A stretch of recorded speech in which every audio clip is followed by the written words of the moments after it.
அணி திரள்வோம் இறை மக்களே, அன்பில் வாழ்வோம் ஓர் குலமாய்.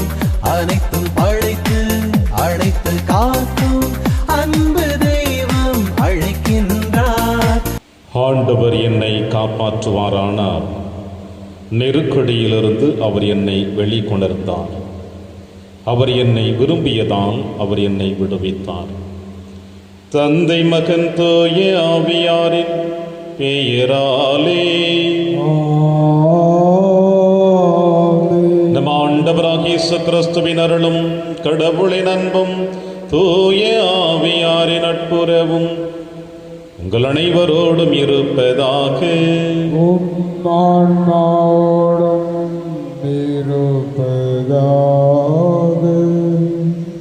நல்ல போதகரே, நிலை வாழ்வை உரிமையாக்கிக் கொள்ள நான் என்ன செய்ய வேண்டும்? கிறிஸ்துவில் பிரியமான அன்புமிக்க சகோதர சகோதரிகளே, வாலிபன் ஆண்டவர் இயேசு கிறிஸ்துவை அணுகி இந்த கேள்வியை எழுப்புகிறான். நான் நிலை வாழ்வை பெற வேண்டும் என்றால் என்ன செய்ய வேண்டும்? பல நேரங்களிலே இந்த நிலை வாழ்வு என்பது நம்முடைய வாழ்க்கையிலே இந்த மண்ணுலக பயணம் முடிந்து விண்ணகம் சென்ற பிறகுதான் அந்த நிலை வாழ்வு என்று நினைத்து கொண்டிருக்கின்றோம். ஆனால் அதுவல்ல, மாறாக அந்த நிலையான நிலை வாழ்வை இந்த மண்ணகத்திலேயே நாம் அனுபவிக்க வேண்டும் என்று இயேசு சொல்லுகிறார். பகிர்ந்து கொள், உன்னிடம் இருப்பதை பிறரோடு பகிர்ந்து கொள் என்று சொல்லுகிறார். மனமில்லாதவனாக, இயேசுவை திரும்பி கூட பார்க்க விரும்பவில்லாதவனாக சென்று விடுகிறான். நாமும் பல நேரங்களிலே நிலை வாழ்வை நோக்கி பயணிக்கிறோம். ஆனால் அந்த நிலை வாழ்வை பெறுவதற்கு காரணங்களை நமக்கு வெளிப்படுத்துகிற பொழுது அதை நாம் ஏற்றுக்கொள்ள முடியாமல் நாமும் இந்த வாலிபனை போல இயேசுவை விட்டு விலகி சென்று கொண்டிருக்கின்றோம். இதுவே சரியான தருணம். மனம் வருந்துவோம், நிலை வாழ்வை பெற திருப்பலியில் பக்தியோடு மன்றாடுவோம். இல்லாமல்ல இறைவனிடமும் சகோதர சகோதரிகளே, உங்களிடமும் நான் பாவியனை ஏற்றுக்கொள்கின்றேன். ஏனெனில் என் சிந்தனையாலும் சொல்லாலும் செயலாலும் கடமையில் தவறியதாலும் பாவங்கள் பல செய்தேன். என் பாவமே, என் பாவமே, என் பெரும் பாவமே. ஆகையால் எப்போதும் கன்னியான புனித மரியாவை, வானதூதர் புனிதர் அனைவரையும், சகோதர சகோதரிகளே உங்களையும் நம் இறைவனாகிய ஆண்டவரிடம் எனக்காக வேண்டிக் கொள்ள மன்றாடுகின்றேன். இல்லாமல்ல இறைவன் நம் மீது இரக்கம் வைத்து நம் பாவங்களை மன்னித்து நம்மை நிலை வாழ்விற்கு அழைத்து செல்வாராக. ஆமென். ஆண்டவரே இரக்கமாயிரும். ஆண்டவரே இரக்கமாயிரும். கிறிஸ்துவே இரக்கமாயிரும். கிறிஸ்துவே இரக்கமாயிரும். ஆண்டவரே இரக்கமாயிரும். ஆண்டவரே இரக்கமாயிரும். பிரியமான அன்பு சகோதர சகோதரிகளே, குறிப்பாக இதோ இந்த நேரத்தில் ரஷ்யா உக்ரைன் 2 நாடுகளும் போர்க்களத்தில் சந்தித்து கொண்டிருக்கின்ற பொழுது அமைதியும் அந்த இடங்களில் நிலவ வேண்டும் என்றும், போரை 2 நாடுகளும் கைவிட்டு சமாதான முறையில், அமைதியான முறையில் தங்களுடைய மக்களை வழிநடத்த வேண்டும் என்றும் இந்த நேரத்தில் இந்த திருப்பலியில் இந்த 2 நாட்டு மக்களுக்காகவும், போரிலே உயிர் நீத்த அனைத்து இராணுவ வீரர்கள், பொதுநிலையினர் அனைவருடைய ஆண் வேலைப்பாற்றிக்காகவும் இந்த திருப்பலியிலே சிறந்த விதத்தில் நாம் ஜெபிப்போம். மன்றாடுவோமாக. ஆண்டவரே, இவ்வுலக நிகழ்வுகளை உமது அமைதியின் வழியில் நெறிப்படுத்த உம்மை வேண்டுகின்றோம். இவ்வாறு உமது திரு அவை அமைதியான இளைப்பாற்றில் மகிழ்ந்திருக்க அருள்வீராக. உம்மோடும் தூய ஆவியாரின் ஒன்றைப்பில் இறைவனாய் என்றென்றும் வாழ்ந்து ஆட்சி செய்கிற எங்கள் ஆண்டவர் இயேசு கிறிஸ்து வழியாக உம்மை மன்றாடுகின்றோம்.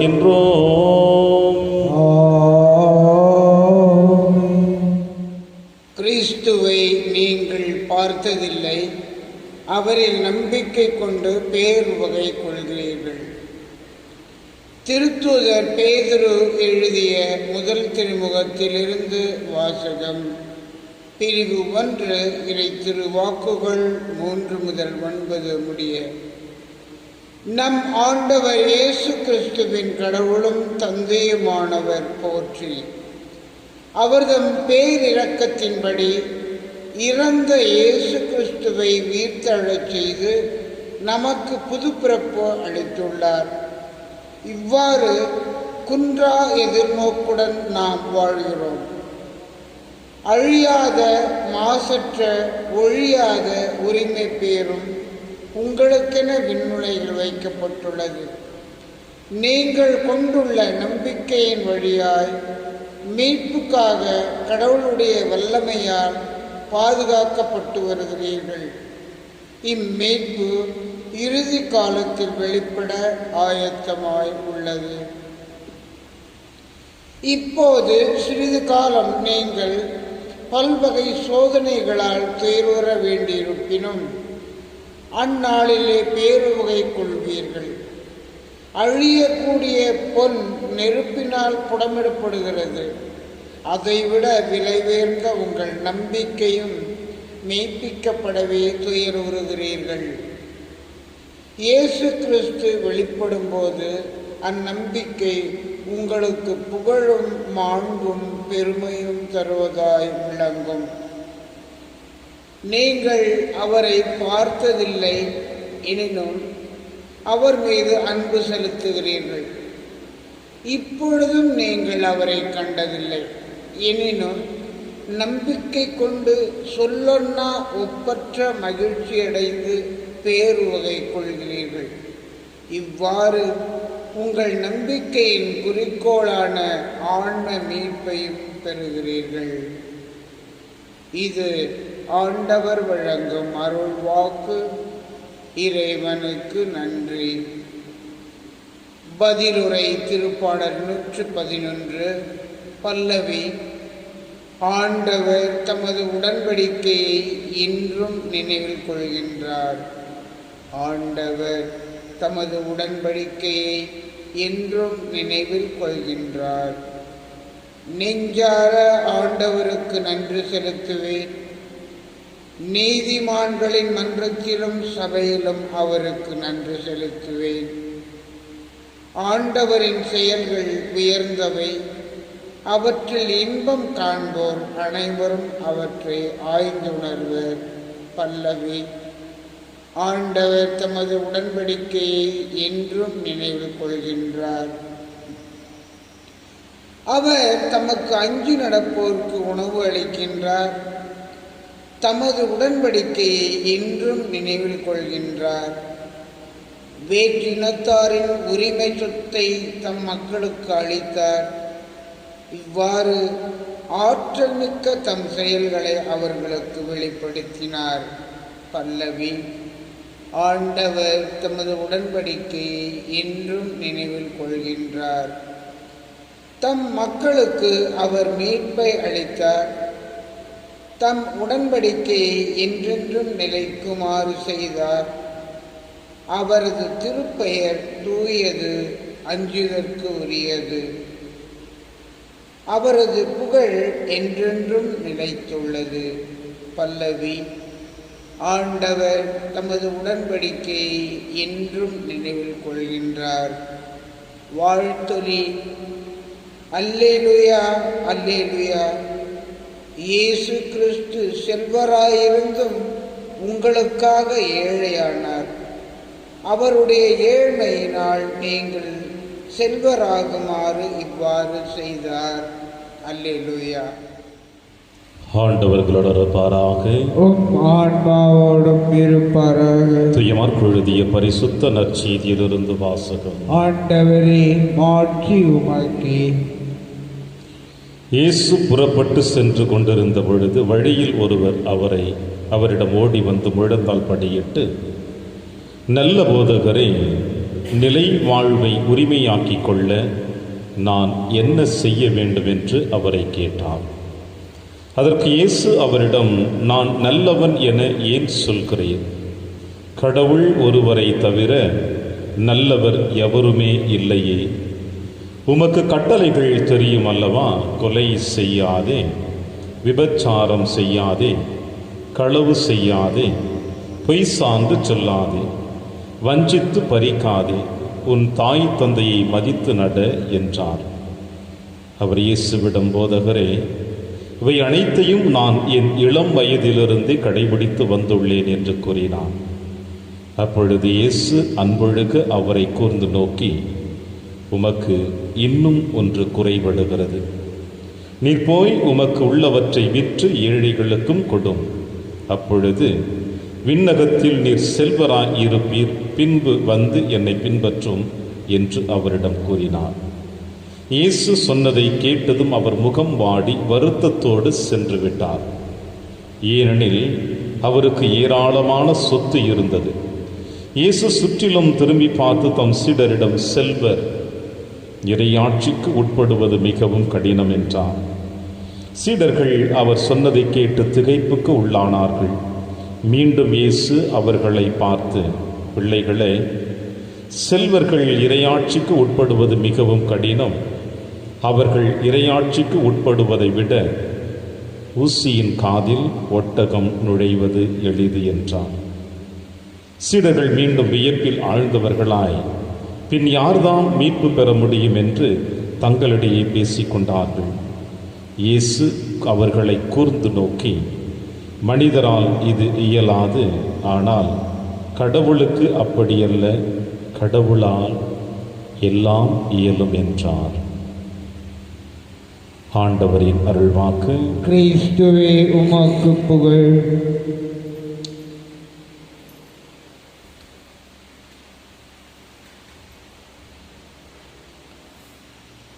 உமக்கு உள்ளவற்றை விற்று ஏழைகளுக்கு கொடும். பின்பு வந்து என்னை பின்பற்றும். கிறிஸ்தேசுவில் எனக்கு பிரியமான அன்புமிக்க சகோதர சகோதரிகளே, வாழ்ந்து கொண்டிருக்கின்ற இந்த சமுதாயத்தில் விஞ்ஞானம் அதிகமாக மனிதனை தன் கட்டுப்பாட்டுக்குள் எடுத்து வந்து கொண்டிருக்கின்ற இந்த காலகட்டங்களில் நீங்களும் நானும் சந்தித்து கொண்டிருப்பது இன்றைய வாசகத்தினுடைய நிகழ்வாக காணப்படுகிறது. நம் அனைவருமே ஒன்றை நோக்கி பயணித்துக் கொண்டிருக்கின்றோம். அந்த இலக்கு என்ன என்பது உங்களுக்கும் எனக்கும் நன்றாக தெரியும். அந்த இலக்கு நோக்கி பயணிக்கின்ற பொழுது அந்த இலக்கை நோக்கிய பயணத்திலே வருகிற தடைகளை எல்லாம் நாம் தகர்த்தெறிந்து விட்டு நேர்கொண்ட பார்வையோடு அந்த இலக்கிலே நம்முடைய விழிகள் இருந்து பயணித்துக் கொண்டிருந்தால் நாம் இந்த மண்ணுலகிலே எத்தனை இடர்பாடுகள் வந்தாலும் நம்மால் சமாளிக்க முடியும். ஒருவேளை அந்த இலக்கை நோக்கி பயணிக்கின்ற பொழுது பயணத்திலே நமக்கு வருகின்ற இடர்பாடுகளாக இருக்கட்டும், சோதனைகளாக இருக்கட்டும், ஆசைகளாக இருக்கட்டும், இவைகளுக்கு நாம் இடம் கொடுக்கின்ற பொழுது அந்த இலக்கு உங்களுக்கும் எனக்கும் எப்படி அமைகிறது என்றால், நான் இறந்த பிறகு அந்த இலக்கை சென்றடைந்து விடுவேன் என்று. அதுதான் நிலை வாழ்வு. பலருடைய சிந்தனைகளுக்குள் இன்று வரை அடம்பிடித்து கொண்டு அமர்ந்து கொண்டிருக்கின்ற ஒரு நிகழ்வு என்னவென்றால், நான் இறந்த பிறகு நிலை வாழ்வை அடைய வேண்டும். அதுவரை உலகத்தின் ஆசைகளுக்கு மத்தியிலே என் வாழ்க்கை பயணம் தொடரட்டும். சொல்லாமல் சொல்லக்கூடிய வார்த்தைகள் இது. இதைத்தான் இன்று நற்செய்தி வாசகத்தில் இந்த வாலிபன் வந்து ஆண்டவர் இயேசு கிறிஸ்துவை அணுகி, நல்ல போதகரே, நிலை வாழ்வை உரிமையாக்கி கொள்ள நான் என்ன செய்ய வேண்டும்?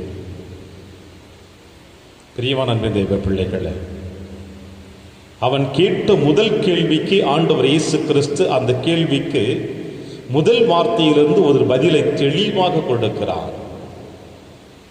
நான் நல்லவன் என ஏன் சொல்கிறேன்? இயேசு நல்லவர் தான், உண்மையுள்ளவர் தான், மனிதனாக பிறந்திருக்கின்றார். பாவம் தவிர அனைத்தையும் நம்மோடு இணைத்துக் கொண்டிருக்கிறார். அப்படிப்பட்டவரை நல்லவர், போதகர், கடவுளின் மகன், மெசியா என்று சொல்வதில் தவறுகள் இல்லை. ஆனால் இயேசு அதை வைத்து சொல்லவில்லை. மாறாக நம் உள்ளத்தின் ஆழத்தில் இருக்கின்ற எண்ணங்களை படம் பிடித்து காட்டுகிறார். எப்படி நீர் இன்னொருவரை நல்லவன் என்று சொல்லுவ முடியும்? எந்த அளவிற்கு அவரை நீ நியாயப்படுத்த முடியும்? அடுத்தவர்களை நியாயப்படுத்துவதும் அடுத்தவர்களை குற்றவாளி என்று சொல்லுவதும் எந்த ஒரு மனிதனுக்கும் அருகதை இல்லை என்பதை சூசகமாக இங்கே இயேசு சொல்லுகிறார். எனவே இரண்டாவது ஆண்டவர் இயேசு கிறிஸ்து அவருக்கு வெளிப்படுத்துவது என்னவென்றால், நீ நிலைவாழ்வை பெற வேண்டும் என்றால் கட்டளைகள் உமக்கு தெரியுமே. 10 கட்டளைகளை அழகாக அடுக்கடுக்காக சொல்லுகிறார். இந்த 10 கட்டளைகளுக்கும் 2 கட்டளைகள் அடங்கும் என்பது இயேசு சொல்லுவது, உன் கடவுளாகி ஆண்டவரை முழு உள்ளத்தோடும் முழு ஆன்மாவோடும் முழு மனதோடும் அன்பு செய்வாயாக, உன்னை நீ நேசிப்பது போல அடுத்தவரையும் நீ நேசிக்க வேண்டும் என்று சொன்னார். இந்த 2 கட்டளைகளையும் எவன் ஒருவன் கடைபிடிக்கவில்லையோ அவன் மோயிசின் வழியாக கடவுள் கொடுத்த கட்டளைகளை எவனாலும் கடைபிடிக்க முடியாது. உங்களாலும் சரி, என்னாலும் சரி. ஆனால் இந்த வாலிபன் சொன்ன வார்த்தை, இளம் வயதிலிருந்தே நான் இதை கடைபிடித்து வந்து கொண்டிருக்கிறேன் என்று சொல்லுகிறான். ஆக இவன் இன்னும் நிலைவாழ்வு என்ன என்பதை அறியாமல் இருக்கிறான். ஏன் இன்று வரை உங்களுடைய என்னுடைய வாழ்க்கையிலே பல நேரங்களிலே நிலையான நிறைவாழ்வு எது? நாம் இறந்த பிறகு இறைவனடி சேர்வது நிலைவாழ்வா, நிறைவான வாழ்வா? நிச்சயமாக இல்லை. என்று நம்முடைய சென்ம பாவம் கழுவப்பட்டு கிறிஸ்துவின் ஒளியை பெற்று திருமுழுக்கு பெற்று கிறிஸ்தவன் என்று வாழ ஆரம்பிக்கின்றோமோ அன்று வரை நம்முடைய ஆன்மா இறைவனிடம் சென்றடைகின்ற வரையில் அது நிலைவாழ்வுதான், நிறைவான வாழ்வுதான். இங்கே அடித்தளமிட்டாதான் அங்கே விண்ணகத்திலே நாம் நிலைவாழ்வை பெற முடியும். வாழுகின்ற 100 வருடங்களில் ஒரே ஒரு நாள் நல்லதை செய்துவிட்டு மற்ற நாட்கள் முழுவதுமாக என் உடல் சார்ந்த தேவைகளுக்காக நான் வாழ்ந்து கொண்டிருந்தேன் என்றால் அது நிலைவாழ்வு அல்ல. விண்ணகத்திலும் நிலைவாழ்வு கிடைத்து விடாது. இளம் வயதிலிருந்தே நான் கடைபிடித்துக் கொண்டிருக்கிறேன் என்று சொல்லுகிறான் இயேசு. அற்புதமாக அவனை பார்த்து சொன்னார், உன்னிடம் ஒன்று குறைவுபடுகிறது. அந்த ஒன்றுதான் உன்னுடைய நிறைவாழ்வுக்கு நிறைவை கொடுக்கக்கூடியது. அது என்னவென்றால், உன்னை நீ எப்படி அன்பு செய்கிறாயோ,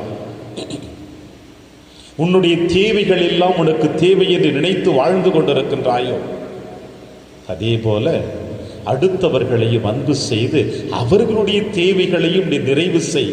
அது எப்படி என்றால், உன்னிடம் இருப்பதை பிறரோடு பகிர்ந்து வாழ கற்றுக்கொள். அப்பொழுது நீர் என்னை பின்பற்றி வா என்று அழைக்கிறார். பிரியமான அன்பு சகோதரிகளே, சகோதரர்களே, இந்த வார்த்தையினுடைய பின்னணியை நாம் சற்று யோசித்து பார்த்தோம் என்றால், பேதுரு தன்னுடைய வலைகளை பழுது பார்த்து கொண்டிருக்கின்றார். இயேசு சொன்னார், இனி நீ மீன்களை பிடிப்பவன் அல்ல, மனிதரை பிடிப்பவனாக்குவேன், என் பின்னே வா. சொன்னவுடனே பேதுரு செய்தது, வலைகளை விட்டுவிட்டு படகுகளை விட்டுவிட்டு அனைத்தையும் விட்டுவிட்டு இயேசுவின் பின்னே வர ஆரம்பித்தான். லேவி, என் பின்னே வா. சுங்கசாவடியில் அமர்ந்து கொண்டிருந்த லேவி அனைத்தையும் விட்டுவிட்டு இயேசு பின்னே நடக்க ஆரம்பித்தான். இங்கே இயேசு அதைத்தான் சொல்லுகிறார், உன்னிடம் ஒன்று குறைவுபடுகிறது. உன்னிடம் இருப்பதை விற்றுவிட்டு ஏழைகளுக்கு கொடுத்து விட்டு என்னை பின்பற்றி வா. அப்பொழுதுதான் நீர் இளம் வயதிலிருந்து சிறு வயதிலிருந்து கடைபிடித்துக் கொண்டிருக்கின்றாயோ அது அர்த்தம் உள்ளதாக, நியாயம் உள்ளதாக, நிலை வாழ்வை கொடுக்கக்கூடிய பாதையாக அது அமையும். ஒருவேளை உன் சொத்துக்களை, உன் செல்வங்களை சேர்த்து வைத்து கொண்டு வாழ வேண்டும் என்று நினைத்தால் அதில் எந்த பலனும் உனக்கு கொடுக்காது, நிலை வாழ்வையும் நீ பெற முடியாது. அமைதியாக இருந்து விட்டால், கொலை செய்யாமல் இருந்து விட்டால், அபகரிக்காமல் இருந்து விட்டால், யாரையும் திட்டாமல் இருந்து விட்டால், தினந்தோறும் ஆலயத்திற்கு சென்று விட்டால், நற்கருணையில் கலந்து கொண்டு விட்டால், ஜெபமாலை செய்து விட்டால், ஒவ்வொரு ஆண்டும் திருத்தலத்திற்கு நாம் பயணம் செய்து விட்டால் நாம் நிலை வாழ்வை பெற்றுவிட முடியாது. மாறாக இப்படிப்பட்ட முயற்சிகள் எடுக்கின்றோமே, அதை சரியாக நாம் செய்கின்ற பொழுதுதான் நாம் நிலை வாழ்வை பெற முடியும் என்பதை இயேசு சொல்லுகிறார். எனவேதான் இறுதியாக ஆண்டவர் அற்புதமாக சொல்லுவார், மனிதரால் இது இயலாது, ஆனால் கடவுளுக்கு அப்படியல்ல, கடவுளால் எல்லாம் இயலும். கடவுளோடு இருந்தார், கடவுளாக இருந்தார், மனிதனாக உருவெடுத்தார். கடவுளால் மட்டும்தான் முடியும். நம்மால் பொருட்களை பார்த்து கொண்டே இருக்க வேண்டும் என்ற ஆசை, பணம் நம்மோடு இருக்க வேண்டும் என்ற ஆசை, சொத்துக்கள் நம்மோடு இருக்க வேண்டும் என்ற ஆசை, ஆனால் யாருக்கும் நான் தொந்தரவு செய்ய மாட்டேன், அழிந்து போகக்கூடிய பொருட்கள் என்னோடு இருக்க வேண்டும், அதை பார்க்கின்ற பொழுது நான் மகிழ்ச்சியோடு இருக்க வேண்டும் என்று இருந்தால் மனிதரால் இது இயலாது. தெய்வமே தன்னை தாழ்த்தி கொண்டு உங்களுக்கு எனக்கு மீட்பு கொடுக்க வந்திருக்கிறார் என்றால் அந்த மீட்பை பெற்ற நாம் எப்படி நமக்குள் மாற்றங்களை ஏற்படுத்தி கொள்ள வேண்டும்? அப்பொழுது நிலை வாழ்வு உங்களுக்கும் எனக்கும் நிறைவாக இருக்கும். அந்த வரத்திற்காக இந்த திருப்பலியில் வென்றாடுவோம். ஆமென்.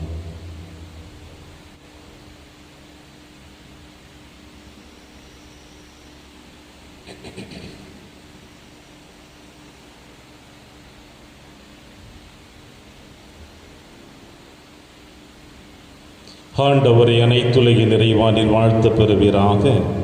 ஏனெனில் உமது வல்லமையிலிருந்து நான் அப்பத்தை பெற்றுள்ளோம். நிலத்தின் விளைவு மனித உழைப்பின் பயணமானது அப்பத்தை வகுப்பு கொடுக்கின்றோம். இது எங்களுக்கு வாழ்வளிக்கும் அப்பமாக மாறும். இறைவன் என்றென்றும் வாழ்த்து பெறுவாராக.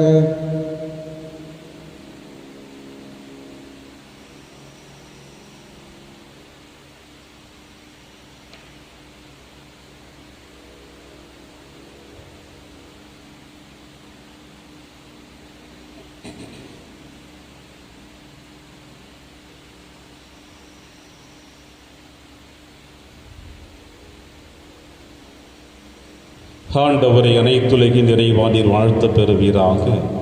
ஏனெனில் உமது வல்லமையிலிருந்து ரசத்தை பெற்றுள்ளோம். திராட்சை செடியும் மனித உழைப்பின் பயணமான ரசத்தை உமக்கு கொடுக்கின்றோம். இது எங்கள் ஆன்மீக மானமாக மாறும். இறைவன் என்றென்றும் வாழ்த்து பெறுவாராக.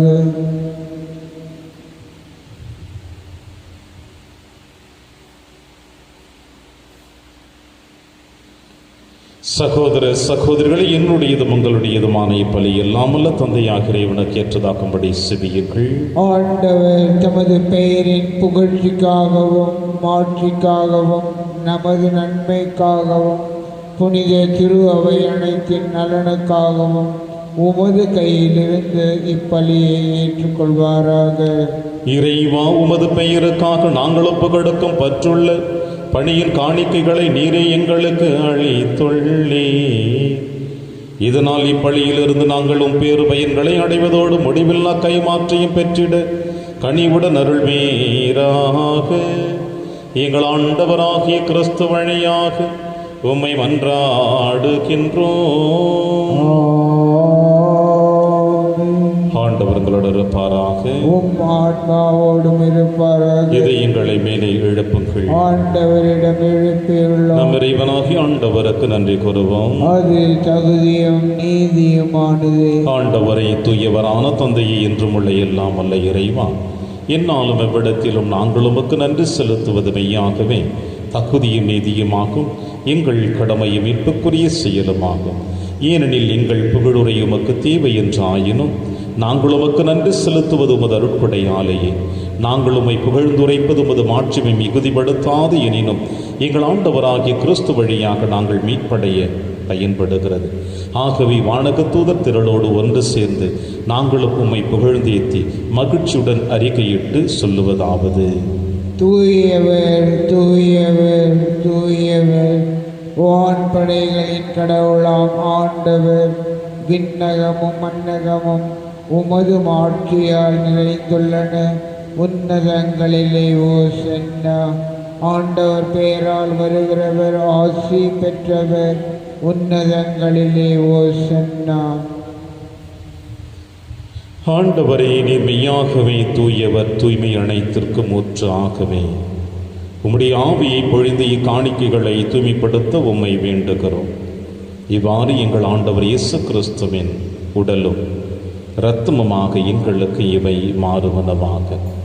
அவர் பாடுபட உளம் கணைந்து தம்மை கையளித்த போது அப்பத்தை எடுத்து நன்றி செலுத்தி அதை பிட்டு தம் சீடருக்கு அளித்து அவர் கூறியதாவது, அனைவரும் இதிலிருந்து பெற்று உண்ணுங்கள், ஏனெனில் இது உங்களுக்காக கையளிக்கப்படும் என் உடல்.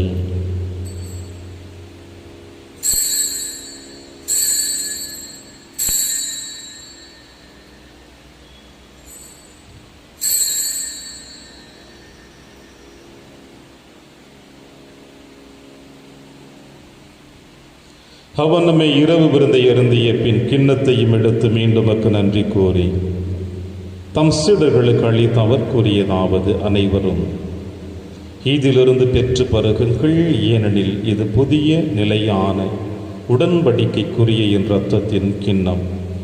இது பாவ மன்னிப்புக்கென்று உங்களுக்காகவும் பலருக்காகவும் சிந்தப்படும். இதை என் நினைவாக செய்யுங்கள்.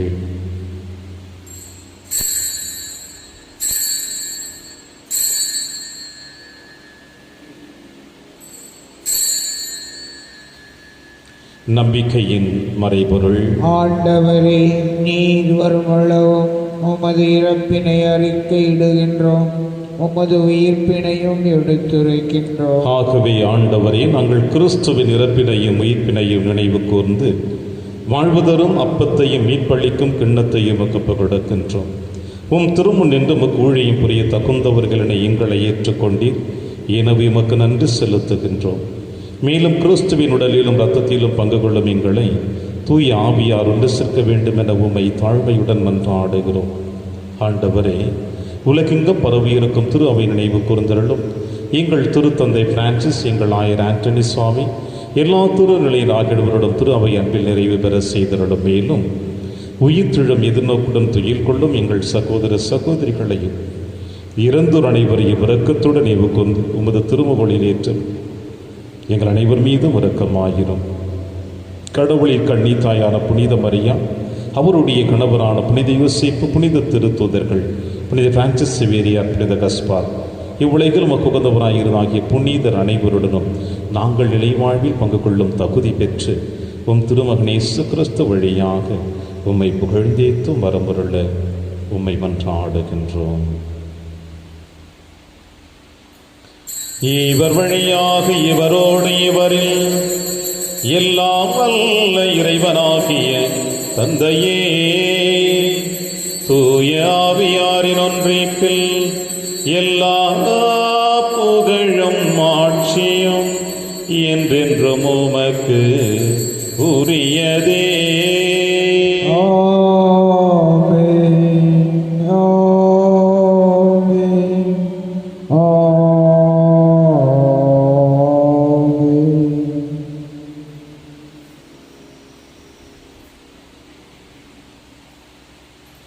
மீட்பரின் கட்டளையால் கற்பிக்கப்பட்டு இறை படிப்பினையால் பயிற்சி பெற்ற நாம் அனைவரும் துணிந்து சொல்வோம். விண்ணுலகில் இருக்கிற எங்கள் தந்தையே, உமது பெயர் தூயது என போற்ற பெறுக. உமது ஆட்சி வருக. உமது திருவுளம் விண்ணுலகில் நிறைவேறுவது போல மண்ணுலகிலும் நிறைவேறுக. எங்கள் அன்றாட உணவை இன்று எங்களுக்கு தாரும். எங்களுக்கு எதிராக குற்றம் செய்வோரை நாங்கள் மன்னிப்பது போல எங்கள் குற்றங்களை மன்னியும். எங்களை சோதனைக்கு உட்படுத்தாதேயும், தீமையிலிருந்து எங்களை விடுவித்தருளும். ஆண்டவரே, தீமை அனைத்திலும் இருந்து எங்களை விடுவித்து எங்கள் வாழ்நாளில் அமைதியை கனிவுடன் அருளவை மன்றாடுகிறோம். உமது இரக்கத்தின் உதவியால் நாங்கள் பாவத்திலிருந்து எப்பொழுதும் விடுதலை பெற்று யாதொரு கலக்கமுமின்றி நலமாய் இருப்போமாக. நாங்கள் எதிர்நோக்கி இருக்கும் பேரின்பத்திற்காகவும் மீட்பராகிய இயேசு கிறிஸ்து வருகைக்காகவும் காத்திருக்கின்றோம். ஏனெனில் ஆட்சியும் வல்லமையும் ஆட்சியும் என்றென்றும் உமது. ஆண்டவரே இயேசு கிறிஸ்துவை அமைதியை உங்களுக்கு விட்டுச் செல்கிறேன், என் அமைதியை உங்களுக்கு அளிக்கிறேன் என்று உம் திருத்துதர்களுக்கு மொழிந்தீர். எங்கள் பாவங்களை பாராமல் திரு அவையின் நம்பிக்கையை கண்ணோக்கி உமது திருவுளத்திற்கேற்பதற்கு அமைதியை மற்றும் அளித்தருள்வீராக. என்றென்று வாழ்ந்து ஆட்சி செய்கின்றவர் நீரே. ஆமென். ஆண்டவருடைய அமைதி உங்கள் அனைவரோடும் என்றும் இருப்பதாக. உம் ஆன்மாவோடும் இருப்பதாக. ஒருவருக்கொருவர் உறவின் வாழ்த்தை அறிவித்து மகிழ்வோம். சமாதானம். உலகின் பாவங்களை போக்கும் இறைவனின் செம்மறியே, எங்கள் மேல் இரக்கமாயிரும். உலகின் பாவங்களை போக்கும் இறைவனின் செம்மறியே, எங்கள் மேல் இரக்கமாயிரும். உலகின் பாவங்களை போக்கும் இறைவனின் செம்மறியே, எங்களுக்கு அமைதியை அளித்தருளும்.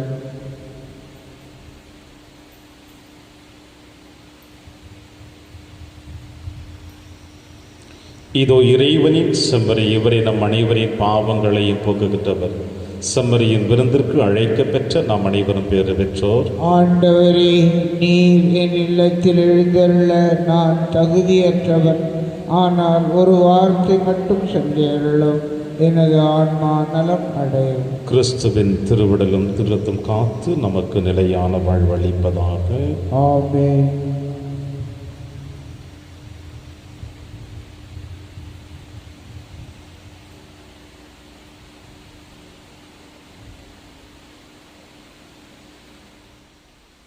கிறிஸ்துவின் ஆன்மாவே, என்னை புனிதமாக்கும்.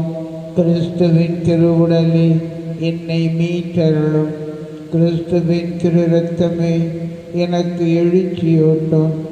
கிறிஸ்துவின் விழாவின் தண்ணீரே, என்னை கழுவிடுமே.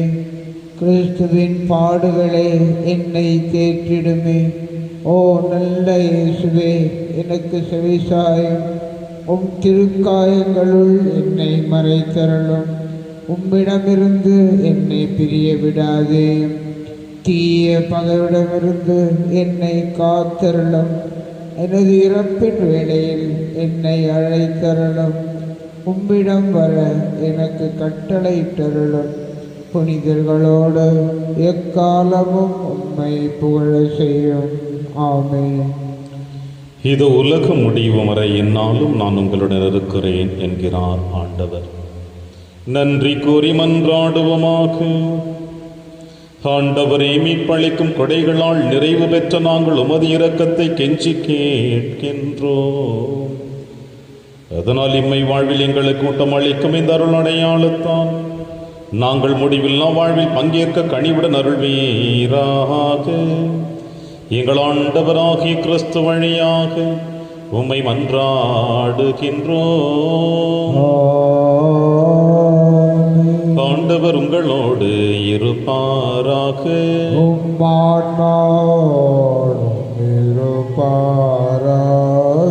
இல்லாமல்ல இறைவன் தந்தை மகன் தூயாவியார் உங்கள் அனைவரையும் நிறைவாக ஆசீர்வதிப்பாராக. சென்று வாழுங்கள், திருப்பலி நிறைவேறிற்று. இறைவனுக்கு